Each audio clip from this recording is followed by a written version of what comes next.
What is a sexual harassment policy?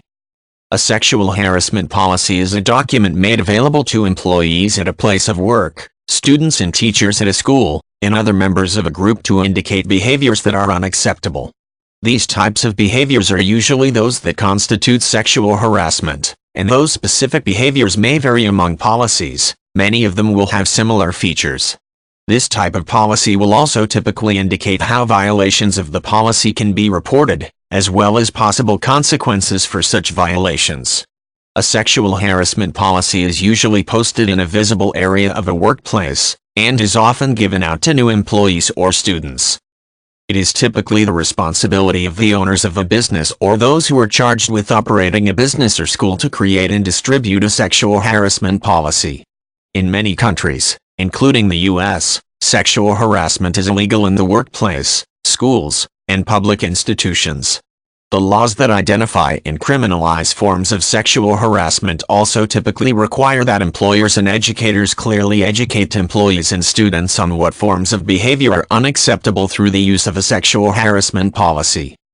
A sexual harassment policy will typically indicate what types of behaviors are considered forms of sexual harassment, often with specific examples.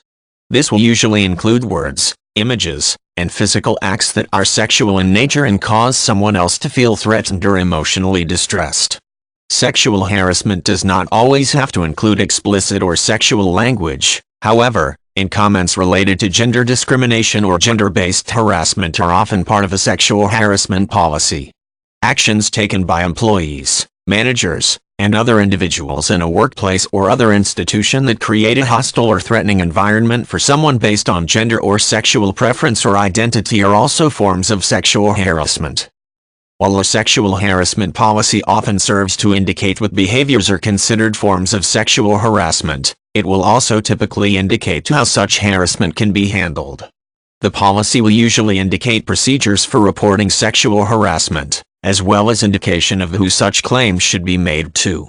A sexual harassment policy will also typically indicate the types of punishments that may be expected by anyone who sexually harasses someone else or someone who wrongfully accuses someone else of harassment. These punishments can include termination of employment, expulsion from a school or public institution, and criminal consequences for threats of violence or extreme behavior.